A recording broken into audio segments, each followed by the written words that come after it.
हे बघा, आमचं काय होईल ते महाराष्ट्राची जनता बघून घेईल, परंतु उबाठा गट हा आत्ताच काँग्रेसमध्ये विलीन झालेला आहे, त्याची काळजी आधी संजय राऊतांनी केली पाहिजे. आज संजय राऊत काहीतरी गुटखा बिटका वगैरे अशा भाषेमध्ये बोलत होते. तुम्ही सातत्याने संजय राऊतांची भाषा बघा, त्यांना उपमा सुचताना सुद्धा ब्रँडी गुटखा अशा सगळ्या अंमली पदार्थांच्या सुचतात. मग अशा कुठल्या नशेच्या अंमलाखाली संजय राऊत आहेत हा प्रश्न मला विचारावा लागतो.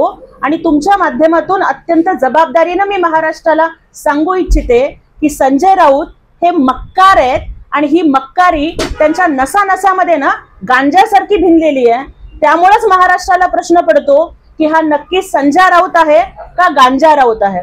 संजय राऊतांनी आजच्या पत्रकार परिषदेमध्ये असंही म्हटलं की आम्हाला बाळासाहेब समजले नाहीत, आम्हाला दिघेसाहेब समजले नाहीत.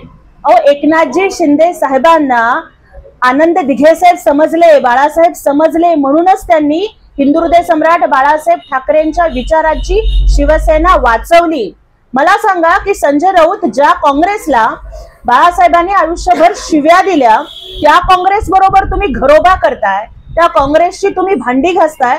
तुम्हाला हिंदू हृदय सम्राट बाळासाहेब ठाकरे समजले, त्यामुळे आयत्या पिठावरती रेघोट्या ओढणाऱ्या, आमच्या 40 आमदारांच्या जीवावरती आयत निवडून जाणाऱ्या, या आयत्या बिळावर नागोबा बनणाऱ्या संजय राऊतांनी जास्त फणफण करू नये. कारण या विषारी सापाचा फणा कसा ठेचायचा हे महाराष्ट्राला आणि शिवसैनिकाला खूप चांगलं माहिती आहे. क्योंकि फन कुचलने का हुनर भी हम रखते हैं जनाब, हम सांपों के डर से जंगल नहीं छोड़ा करते.